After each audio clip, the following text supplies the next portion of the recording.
Hello, Blue Justin here, still Justin, feeling a little bit blue and down and chesty because of one of those. Yeah, I'm afraid I'm COVID positive and I'm suffering a bit, but that's not going to stop me getting out this haul video that I had to skip last weekend because I was away. Though please forgive me if I have a few cuts or some sneezes and coughing. So thanks very much indeed for that. To make up for the fact that I had to wear the Wasp t-shirt for when I had to introduce the Mondo Ant-Man last time, I have finally now, of course, too late, found my Ant-Man t-shirt. So I thought I'd start off wearing that. But let's actually get on with this time's haul, which, as I said, is one covering 2 weeks, but actually it's not as big as it could be for some 2 weeks because, well, for starters, I'm just having my conservatory rebuilt and I'll have to not spend too much money or I'll get into big trouble. Okay, so let's get on with it.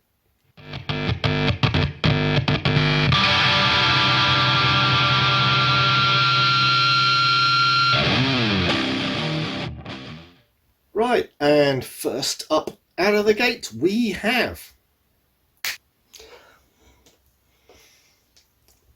Avengers Infinity War, Mondo, which I believe came out the Monday before last, where I was away, and should have been in last week's haul.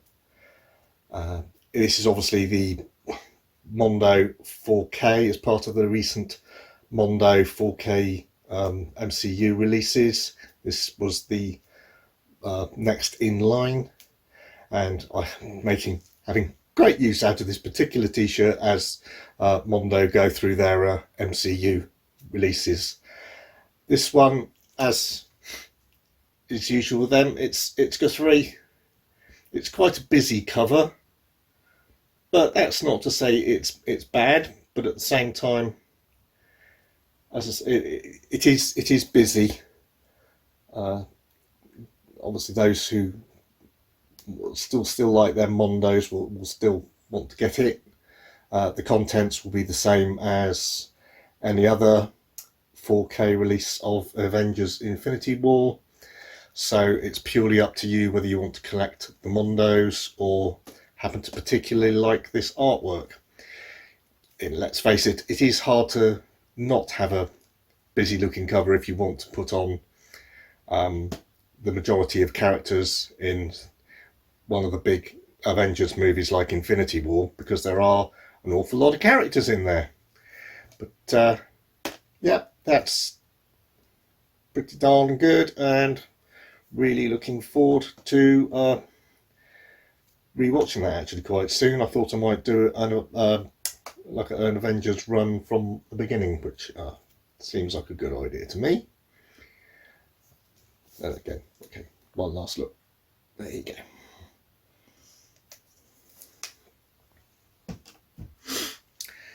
Next up we have, obviously, this week's, this happened to arrive early, Avengers Endgame. I've been waiting a long time to get this shirt out of storage so I can match this particular release.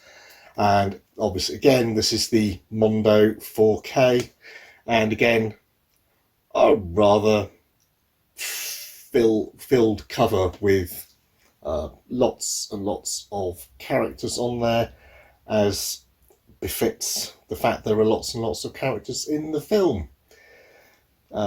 Essentially, obviously, part 2 of a 2-part story combining the Infinity War and Endgame. Essentially, they're one hugely long movie. But if you do have to split them into 2 halves, I personally prefer Infinity War. It seems a little bit too neat, some of the things that get introduced in Endgame, but still, to me, both incredibly good movies. So, and now, as they say, to something completely different, apart from the fact it's another steelbook. This is the Zavvi exclusive 4K of West Side Story. Yeah, that came out this week. It's just the new, obviously the new Spielberg one. I personally haven't heard hardly a bad word against it, maybe potentially by people who don't like musicals, but for those who actually enjoy musicals on the whole, which I do, and go to see them at the theatre, I believe this is supposed to be a very, very good representation. And unlike a lot of people, I really do like this very, very stylized, simple idea of a cover with the long shadows and the great tall buildings around New York. I think that works really, really well, and I think it's very, very effective. I know some people didn't like it or don't like it, but I think it's really, really well done. So anyway, my choice, and I bought it, and I'm really looking forward to seeing it. And I think my wife is very likely to want to see it too, so we will be watching it quite soon, especially since her birthday is coming up. Incidentally, I will be doing probably a special haul video of all the physical media that my wife gets for her birthday, and hopefully you'll be watching that quite soon, so as I don't get even worse with my COVID and coughing and whatnot. So yes, right, okay, so like I said, I'm not going to try to hang around too long. I mean, obviously this is, I don't know if you know, this is essentially a musical version of adapted from essentially from the original Shakespearean story of Romeo and Juliet, replacing the two houses with rivalry between two street gangs in New York, the Sharks and the Jets. But yeah, so like I said, I don't hear anything bad about it, especially from anybody who enjoys musicals. Obviously, people who don't like musicals will stop, are either not going to watch it, or they're going to say they watched it and it hasn't changed their mind. But I do. So anyway, in actual fact, I'm off to see, hopefully, as long as I get over this and I'm actually allowed out again, I'm off to see Les Miserables at the theatre next weekend. Next up is a little bit of a tricky one that I'll explain when I get there.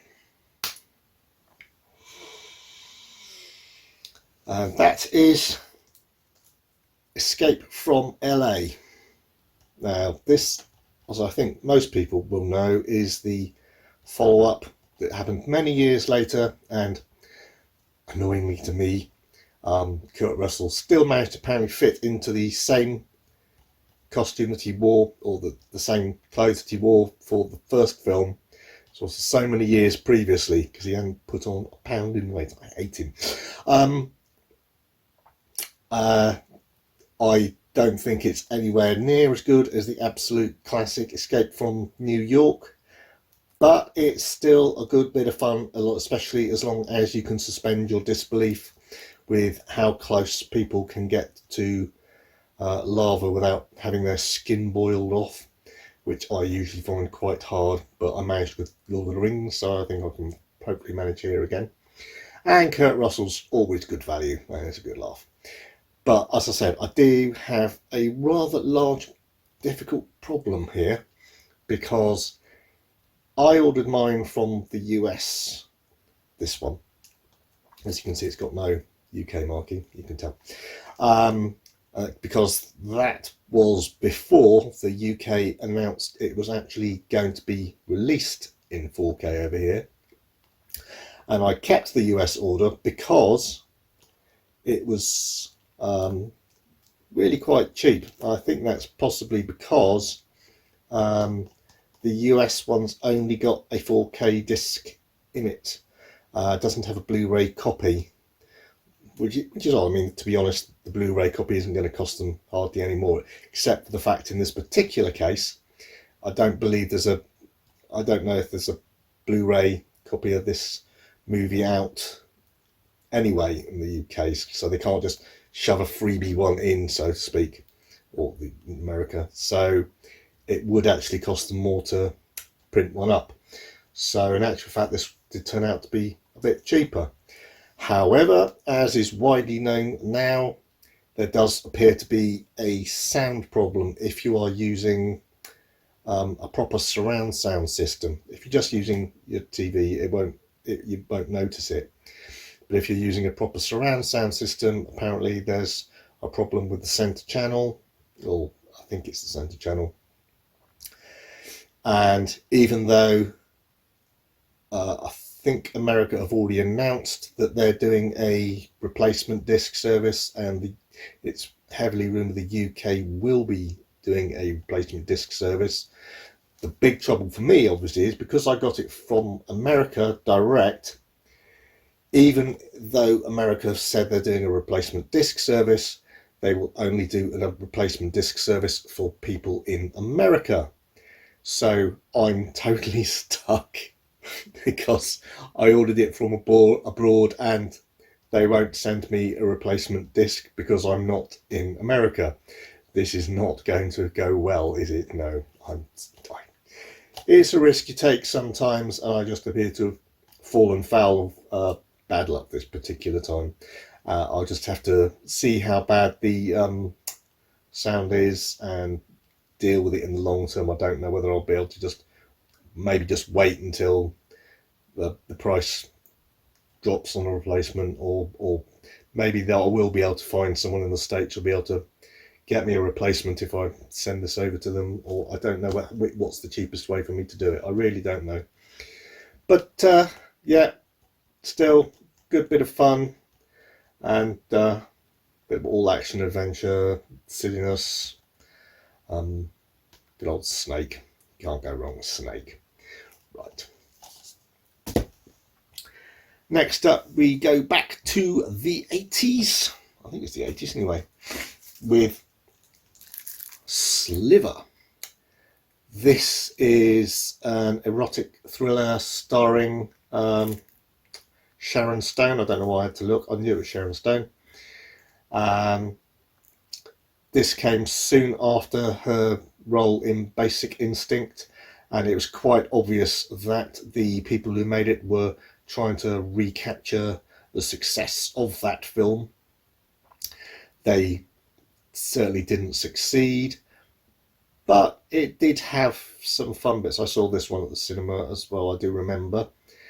It certainly, like I said, I don't think it was as good, but it's certainly worth a watch. It's got Sharon Stone moving into an apartment block, brand new, super high tech, and people start getting murdered in the block.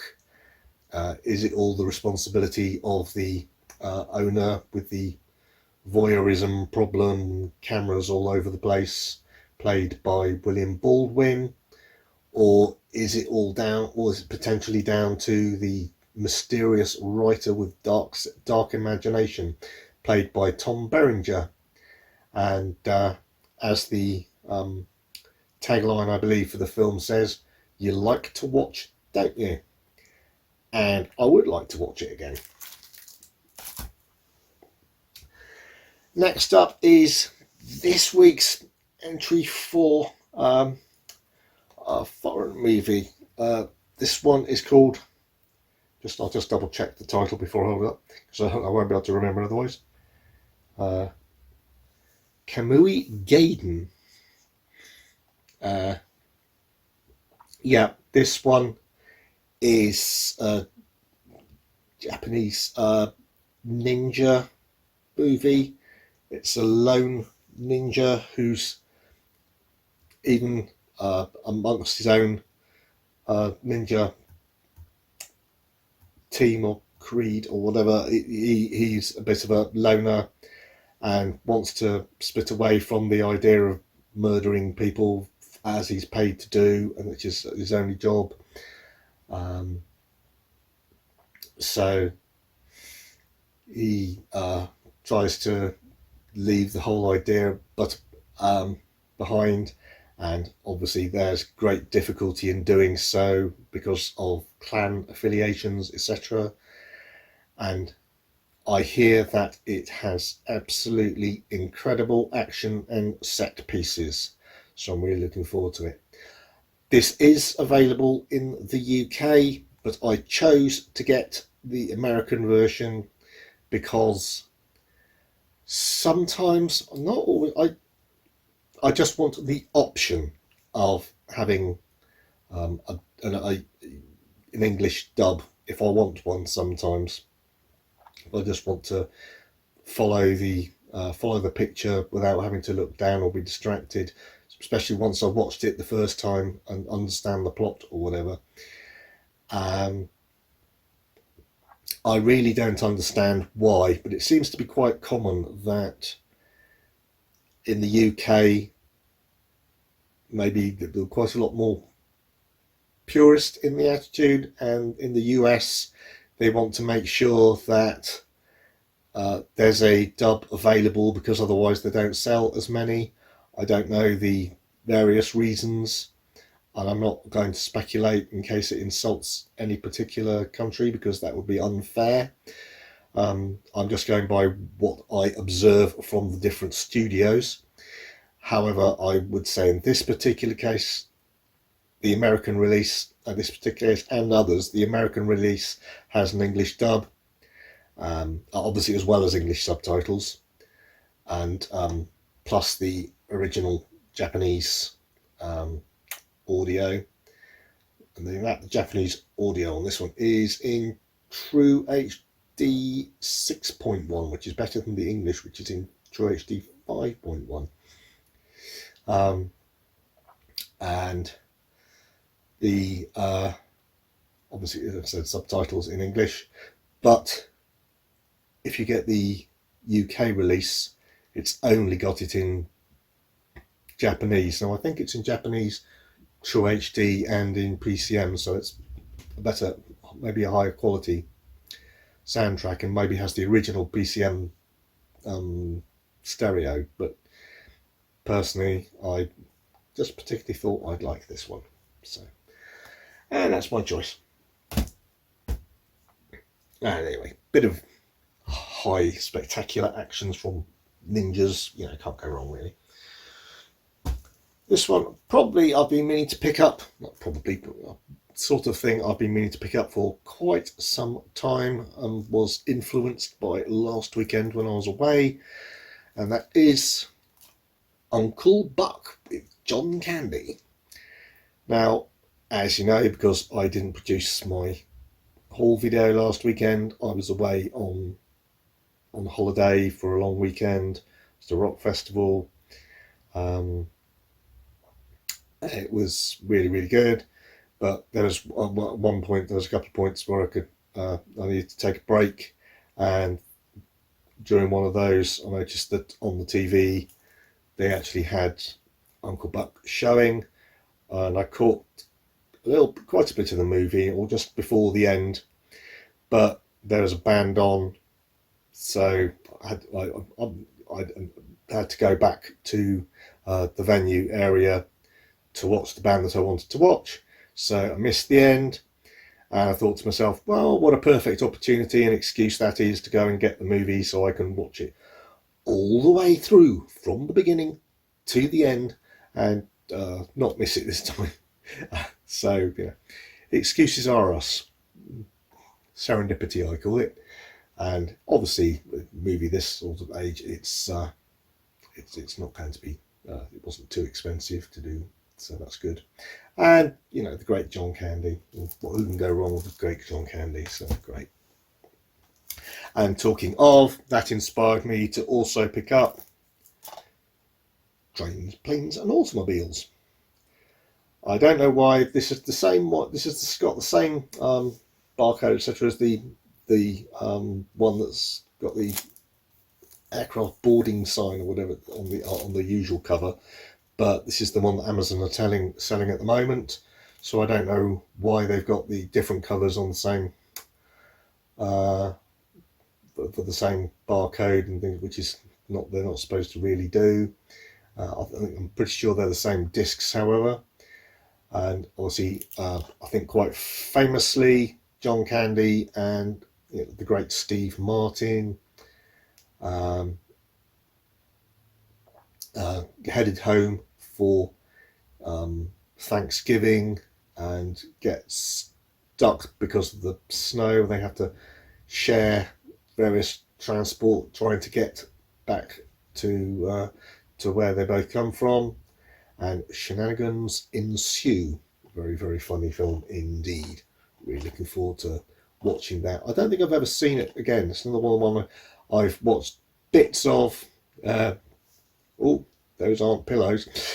Um, I've quite a few. I've got quite a few bits and pieces like that, but I don't think I've ever actually seen it from beginning to end. So actually, even though it's Thanksgiving, I might save that one up to sort of like pretend to be a Christmas movie, because that's the same sort of thing.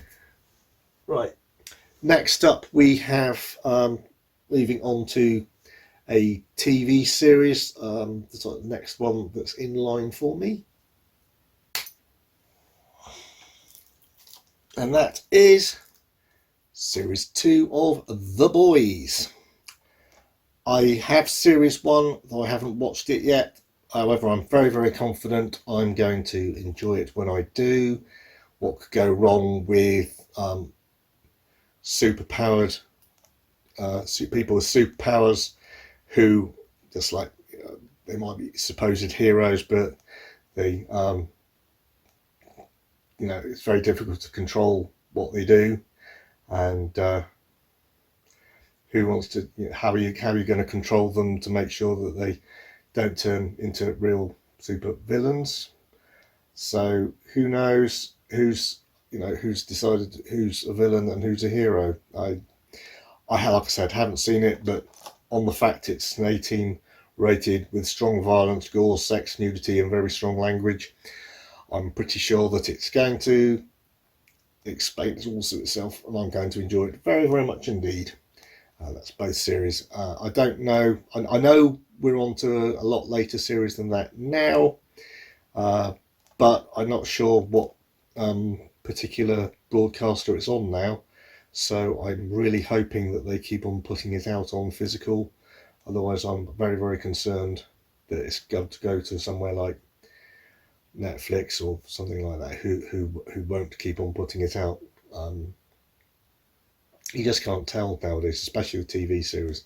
I am concerned, especially because I don't really stream, so I really, really want them to keep on putting it out like this so I can get the lot, put them on the shelf, and then watch them all as and when I am probably wait till they're at least quite a lot of the series in. Like I said, I think they're on.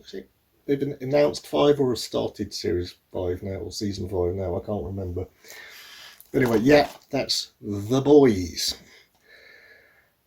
Bit of superhero, uncontrolled action, bit of fun.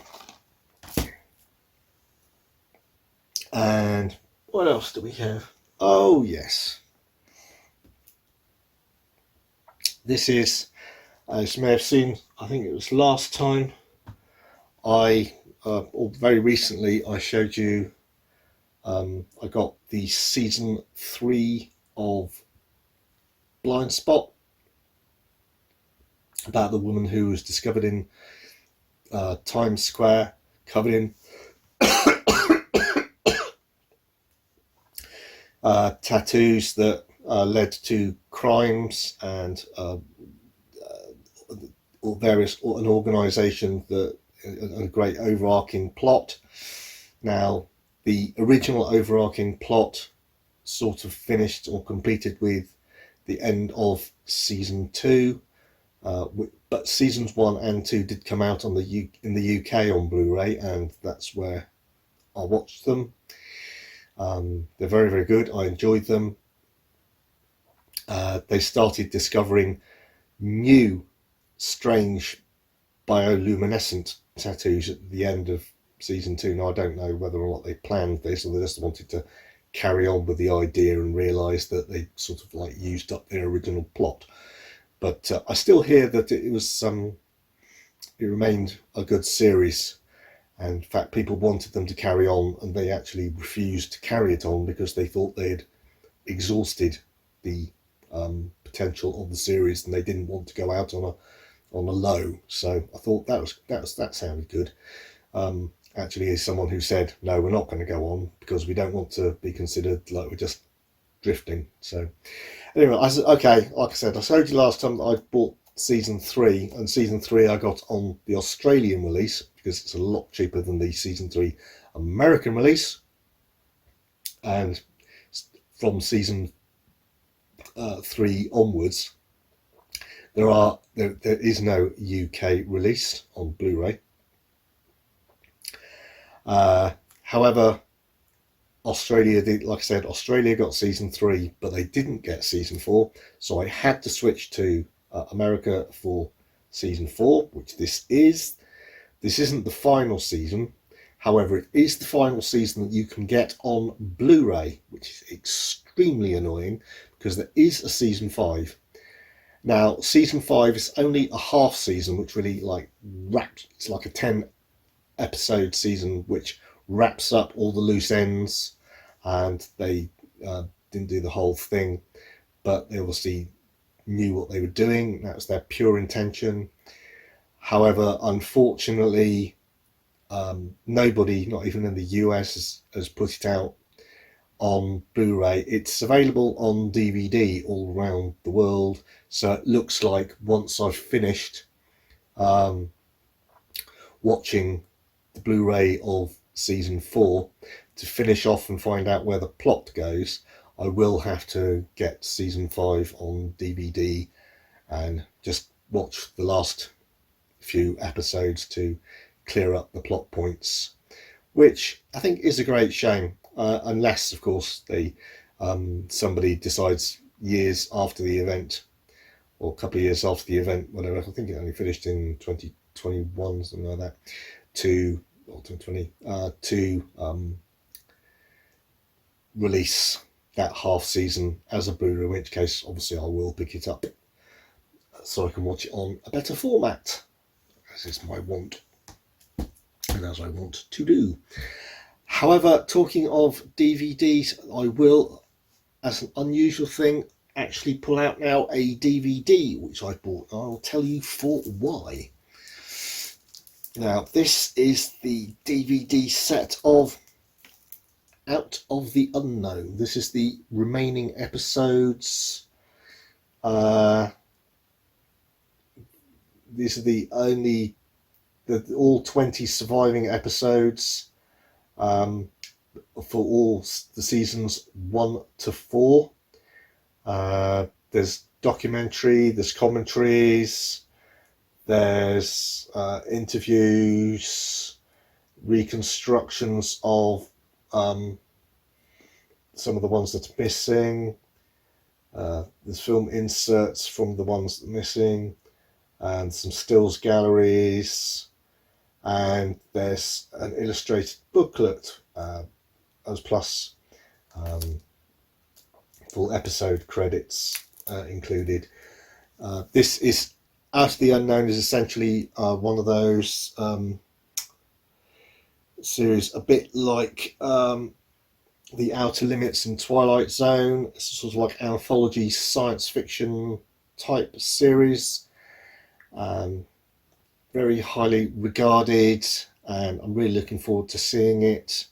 This is a BFI release, so it's going to get it's going to be quite good. I mean, just looking at the people who wrote some of the episodes included, we are talking people like John Wyndham, Isaac Asimov, J.G. Ballard, J.B. Priestley, Troy Kennedy Martin.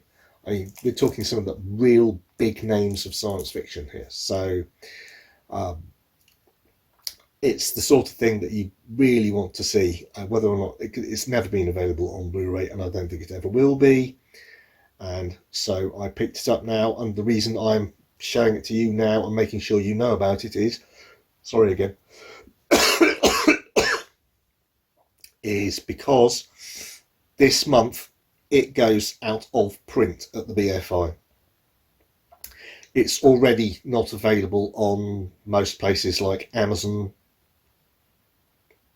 and is going for silly money on eBay and such places. I don't know if it's still available this way, but I managed to get mine for, even though it was cost more than it would have cost if I'd gone and bought it on Amazon a little bit before it was sold out. It's still significantly cheaper than if you try to get it through third-party sellers like eBay or Amazon Marketplace or whatever. If you go direct to the BFI shop. Now, I don't know whether they've still got any left, but I do know that I think it was going for something around in the 30s on Amazon before. Now, BFI shop, that when I got it for just over 43, I think I had to pay for this.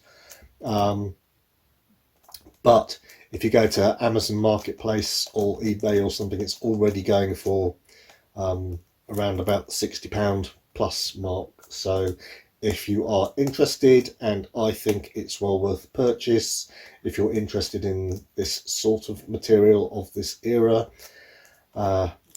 classic sci-fi written by incredible writers, anthology stuff that is unlikely to ever see a Blu-ray release, then if you do want it, I'd get it sooner rather than later, because it's only going to go up in price. And no, I'm not selling it, I'm buying it to watch.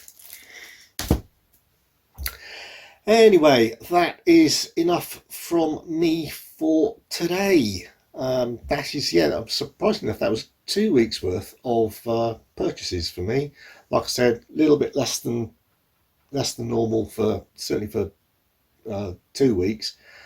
You know, sometimes I get more than that in a single. Quite often I get more than that in a single week. But no, that's a more sensible amount that I've been trying to trim it down to recently. Especially now, I hope with them backing off a little bit on the Mondo releases, then that will at least save me the automatic Mondo release per week cost. So that'll give me a little bit more to spread elsewhere. So yeah, I'm hoping I get over this so I can put something out and make up for the fact that I've had to be away. But please forgive me if I can't do so as soon as you would like me to, or I would like to. I really do want to produce more stuff for you, but you know, sickness overtakes us all, and as I said, by sitting here, I'm trying to show that I'm very much trying my hardest not to let any of my subscribers or any new people who are watching down. So if you liked the video, got anything out of it, any information that I provided was of any use, please hit the like button. It really does help the channel, and it makes me feel good, and makes me feel worthy. It feels like what I'm doing is worthwhile.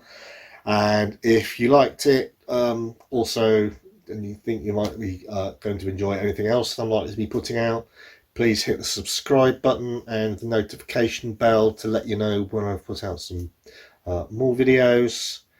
And in the meantime, please keep on watching the TV, the movies, getting to the cinema, and everyone else's YouTube channels that you all enjoy. And please try to avoid this happening to you. Cheers.